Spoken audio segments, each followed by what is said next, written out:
ये 26-28 जुगनू है, जुगनू। जब मेरा बब्बर शेर सूरज निकलता है ना तो ये लुप्त हो जाते हैं। 24 के बाद ये सारे लुप्त हो जाएंगे, सिर्फ एक ही रहेगा, श्री नरेंद्र।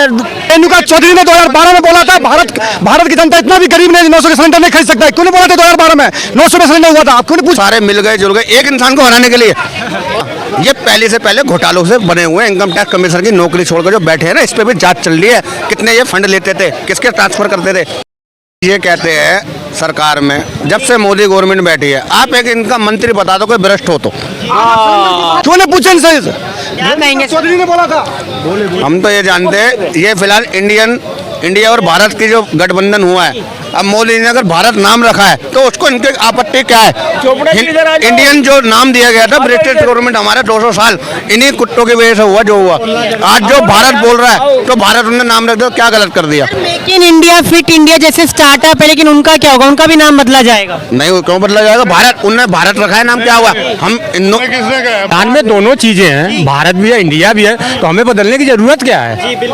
हम जो आपने कहा ना कि सबको इंडिया कर दिया जाए, भारत कर दिया जाएगा, हमें जरूरत क्या है? Bharat India, that is India, that is Bharat लिखा हुआ है संविधान में। हमें पसंद नहीं है इंडिया, हम अपना भारत का नाम ले रहे हैं, हम अपने भारत के हिसाब से काम करेंगे, बात खत्म है। क्यों दिक्कत है? हमें सिर्फ दिक्कत आप बताइए कि दिक्कत क्यों है? एक दिन यहाँ पर जब योगी सरकार बैठी थी, उत्तर प्रदेश के मुख्यमंत्री योगी आदित्यनाथ जी बैठे थे, तो यहीं पर एक वार्तालाप हो रही थी। मैं किसी पार्टी से या किसी से संबंध नहीं रखता, मैं किसी पार्टी से ताल्लुक नहीं रखता, फिर भी मैंने एक चीज़ की बात बोली थी। योगी जी ने अवैध से जो बुछड़खाने चल रहे थे उनको बंद करने का काम योगी जी ने किया। तो मैंने उसी पत्रकार से एक चीज़ पूछी, योगी जी जो ये बुछड़खाने बंद कर रहे हैं वो मैं मानता हूँ उन्होंने अपनी सरकार के लिए बहुत अच्छा काम किया, बहुत अच्छा कदम उठाया, लेकिन मैं उन हिंदू भाइयों से भी कहता हूँ जिन्हों की गायों ने दूध देना बंद कर दिया, जिससे हम दूध पी के तगड़े होते हैं, लंबे चौड़े होते हैं, उसके बाद गाय ने दूध देना और भैंस अगर बंद हो जाती है, वही अगर बुछड़खाने में बैठने हैं ना, उनके लिए क्या कानून बनाया योगी जी ने? बहुत अच्छा सवाल है। तो मैं तो ये कहता हूँ सर 2024 में किसकी सरकार बनेगी? मोदी की सरकार बनेगी, और किसकी बनेगी? अब सरकार बनने की बात नहीं है, अब ये है कि चीज़ें की सीटें और कितनी ज़्यादा बढ़ेंगी बस। अब वहाँ ये कोई सिस्टम ही नहीं है कि सरकार तो बनी बनाई है, अब सीटें कितनी, अब 350 जाएगी, 400 जाएगी, 325 जाएगी, अब चीज़ें इस पर निर्भर करती हैं। अब ये आप मान के चलो कि अब ये चक्कर ख़त्म ही हो गया कि कौन जीतेगा कौन हारेगा, जीतना तो तय है। अब दुनिया की कोई ताकत नहीं रोक सकती, बाइडेन आए वो भी नहीं रोक सकते। अब हम फिट हैं, कोई दिक्कत नहीं। इंडिया गठबंधन से राहुल गांधी को मौका मिलना चाहिए।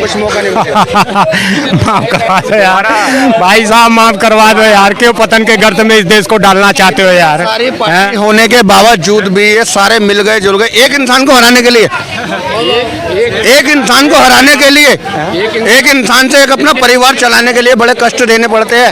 वो एक प्रधानमंत्री पूरे 140 करोड़ लोगों को चला रहा है। क्या कहेंगे सर? वही प्रधानमंत्री थे जो हाथ डाल के यूं खड़े रहते थे कांग्रेस के, आज वो प्रधानमंत्री आगे चलते हैं और 20 देशों के प्रधानमंत्री और राष्ट्रपति के पीछे चलते हैं। तो शेर की गर्व करना चाहिए ऐसे प्रधानमंत्री पे, एक अकेला काफी है 100 देशों पर। क्या कहेंगे? ये मैं जब छोटा था तो मेरे मम्मी डैडी कानपुर में रहते थे, यूपी में, तो मैं गुरु नानक स्कूल में लाजपत नगर में पढ़ता था। सुंदर नगर और लाजपत नगर साथ साथ है कानपुर में, गुमटी नंबर 5 के पास।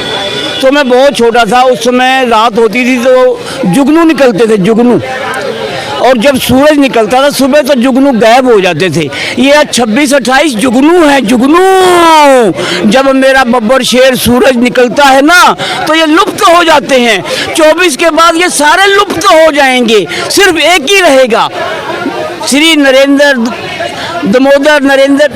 दामोदर दास मोदी। मोदी जी ही आएंगे, मोदी जी ही आएंगे। आप निश्चिंत रहिए भाई साहब, पत्रकार महोदय, आप 24 को आइए, यहीं पे आइए, 1 नंबर गेट पे लड्डू खाइए। आप जिस प्राइम मिनिस्टर की बात करते हो, मोदी जैसे तो प्राइम मिनिस्टर हो ही गए। आज तक इतने सालों से सत्ता में 70-75 साल हमारे देश को आज़ाद हुए में 76-77 साल हो गए। इतने सालों से 60-65 साल राज कांग्रेस राज रहा, कोई पद पे भी नहीं होता था ना, तो इनकी पार्टी का जो भी कोई आदमी होता था तिरंगे से लपट गया। जब हमारे मोदी जी की माता जी मरी तो तिरंगा भी नहीं दिया उन्होंने। एक वो प्राइम मिनिस्टर की माता के नारे उनको तिरंगा नहीं था, उन्होंने अपना अंतिम संस्कार एक आम आदमी नागरिक की तरह करा। तो वो हमारे प्राइम मिनिस्टर मोदी है, वो जमीन से जुड़े हुए नेताजी है। तो ज़मीन से जुड़े रहेंगे। तो कुछ लोग कहते हैं कि वो लाखों रुपए के कपड़े पहनने लग गए, लाखों के पेन रखने लग गए, तो उनके बारे में क्या कहेंगे? लाखों के कपड़े वो नहीं पहनते, ना सरकार का पैसा दुरुपयोग करते। अगर मैं मोदी को पसंद करता हूँ, मैं अरबों खरबों पति हूँ, मेरी अपनी मानसिकता है, मैं मोदी जी को पसंद करता हूँ, 2 करोड़ रुपए का मैं पहना दूँ, तो ऐसे ही लोग उनको देते हैं। वो अपनी तरफ से नहीं पहनाते, सरकारी पैसा दुरुपयोग नहीं करते। अच्छा, राहुल गांधी कहते हैं कि अडानी जो है और नरेंद्र मोदी आपस में दोस्त हैं, आपको क्या लगता है? कोई ऐसी बात ही नहीं है दोस्त। लगता है उनकी संपत्ति दोगुना होने में नरेंद्र मोदी का हाथ है? जितने भी उद्योगपति है, अपने बिरला जी हो गए, अपने ये अंबानी जी हो गए, वो तो पार्टी जो है वो चंदा देती है, पार्टी को सबको चंदा देते हैं, वो विपक्ष को भी देते हैं और जो विपक्ष में नहीं है उन्हें भी देते हैं। तो इस विषय के अंदर कोई गलत फहमी, ये गलत फैला रहे हैं। क्या कह रहे हैं सर आप? अडानी जी की संपत्ति बाद में चेक करवाएंगे, वो पहले अपनी जीजा की संपत्ति जांच है वो चल रही है, जो उसे चेक करवा लें पहले, उसके बाद अडानी जी की संपत्ति चेक करें। वाड्रा जी की, वो अपने सगे जीजा की संपत्ति जांच करा लें पहले। लगता है सर वो जेल चले जाएंगे कभी भी जा सकते हैं। राहुल गांधी जैसे, राहुल गांधी का संसद से पद साफ हो गया था, उनका भी जल्दी होने वाला है, टेंशन ना ले फिर दोबारा। और जेल जाने में वक्त टाइम कम बचा है, अहमद की तरह। संबित पात्रा कहते हैं कि पूरा परिवार उनका बेल पे बाहर है, तो क्या कहेंगे?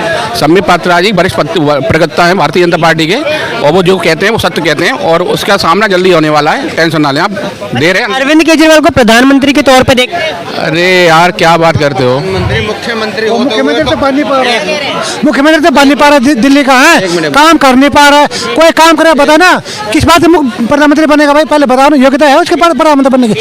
फ्री करेगा, काम क्या करना, काम भी कर, पहले लड़ा झगड़े और उसमें तो फुर्सत मिले तभी तो काम करेगा। दिल्ली के मुख्यमंत्री बदौर होते हुए वो घोटाले में उनके मंत्रालय सब कुछ शेष हो दिया। मैं ये जानता हूँ कोविड-19 के अंदर भी इतनी लाशें नहीं पड़ी होगी, जैसे एक पे एक फ्री करके उन्होंने शराब के अंदर इधर से इधर आदमी डोला। ये हमारे मुख्यमंत्री है, क्या काम इनके विषय में? एक पे एक फ्री कर दे, आज मनोज सिसोदिया अपने घोटाले के अंदर है। ये केजरीवाल जी ने जो एक भी मंत्री पद अपने पास क्यों नहीं रखा? ये पहले से पहले घोटालों से बने हुए इनकम टैक्स कमिश्नर की नौकरी छोड़कर जो बैठे हैं ना, इस पे भी जांच चल रही है। कितने ये फंड लेते थे, किसके ट्रांसफर करते थे, कितना पैसा घोटाला करते थे। अरविंद केजरीवाल कहते हैं मनीष सिसोदिया भगत सिंह है, उस पर क्या कहेंगे? अरे भगत सिंह, ये ऐसे तो भगत सिंह सदगुरु गुरु जो भी हमारे चले गए, कभी नहीं पैदा होंगे ना होंगे, वो तो अमर हो गए। भगत सिंह कभी नहीं बन सकते। भगत सिंह इनकी औकात कहाँ? भगत सिंह की, अरे भगत सिंह क्या कोई चोर था क्या है जो ऐसी बातें करते? भगत सिंह ने एक देश जो है पूरे देश के लिए अपने शहीद हुआ है। ऐसे आदमी ये क्या तुलना करें शहीदों से? इनकी औकात नहीं है कुछ ही। इनका सिर्फ अपने घर भर रहा है, 50 करोड़ का घर बनवा रहा है, काम कुछ नहीं कर रहा, 50 लाख की गाड़ी में घूम रहा है। काम क्या किया केजरीवाल ने? प्रधानमंत्री ख्वाब देखूंगा। अरे भाई कुछ कर। महिलाओं के लिए बस फ्री कर दिया, उसे आप कैसे देखते हैं? अरे बहुत बुरा किया। हम बस हमें टिकट दे रहे, बसें हैं नहीं, हम टिकट दे के बस नहीं मिले, हमारे को मेट्रो में जाना पड़ता है। अगर मेट्रो नहीं होती दिल्ली में, केजरीवाल तो हवा में झूलते हैं। मतलब इन्होंने इतना फ्री करके बसों का इतना बुरा हाल कर रहा है, कोई बस नहीं रोड पे, हम जो मेट्रो में जाना पड़ता है, क्योंकि बस का टिकट भी लेते हैं लेकिन बस आती नहीं है। कुछ दिनों पहले ही 400 नई इलेक्ट्रिक बसें आई हैं, उस पर क्या कहेंगे? हाँ तो इलेक्ट्रिक सेंटर से आ रही है भाई, केजरीवाल पता कर क्या है? बिजली सेंटर से आ रही है, पानी हरियाणा से आ रहा है, ये तो बांटने का, मैं ये बांटूंगा फ्री करूंगा, काम भी करने भाई। तो दिल्ली का पानी का वो बना था, कहीं बिजली के तो नहीं वो बना है कि एक सिस्टम बना कुछ, ये करूंगा मैं, ये विजन अपना रखना भाई। मोहल्ला क्लिनिक में लोगों का इलाज होता है या नहीं? अरे हमारे मोहल्ला क्लिनिक खुद है, वो एक ही दवाई देते हैं, सर दर्द की, पेट दर्द की, एक ही दवाई देते हैं सब। हर इलाज की एक दवाई? हर इलाज की एक दवाई। कोई मंत्री जेल में है। हाँ, और अब बाकी मोहल्ला क्लिनिक जो है ना, जो इसके जान पहचान के उनको दे रखा है मोहल्ला क्लिनिक भी, रेंट पे अपने जान पहचान वालों को दे रखा है, रिश्तेदारों को दे रखा है, जो किराया उनको रिश्तेदारों को जाए। मोहल्ला क्लिनिक में दवाई एक किस्म की दवाई मिले, एक किस्म की दवाई सबको देता है। बस क्या कहना चाहते हैं, डॉक्टर पढ़े लिखे नहीं है वहाँ पर? अरे पढ़े लिखे डॉक्टर क्या, कंप्यूटर का डॉक्टर बना दे वहाँ पे, ऐसे ही है वो। और क्या, वो पढ़े लिखे डॉक्टर को 1 लाख का डॉक्टर रखेगा वहाँ पे? वो नाम को मोहल्ला क्लिनिक है, काम का नहीं। अगर अच्छा होता ना ये, तो आज चुनाव में हर मुद्दे पे बोलता, हर जगह पर मैंने मोहल्ला क्लिनिक बनाया, हर चुनाव में बोले ना ये मैंने ये कि मोहल्ला क्लिनिक से इतनों का फायदा हुआ, बताइए। वो तो कह रहे सर 2 करोड़ लोग इलाज करवा चुके हैं। अरे 2 करोड़ लोग वो तो मोदी ने आयुष्मान योजना उसने वो लागू नहीं कर रहा है, और वो लागू करे तो उतना इलाज लोगों को वैसे हो जाए। ये कुछ नहीं बोलते, खाली मुंह बोले इसका विज्ञापन का। 10 लाख टेस्ट फ्री में करवा चुके हैं लोग। अरे वो ऐसे भोंकता है।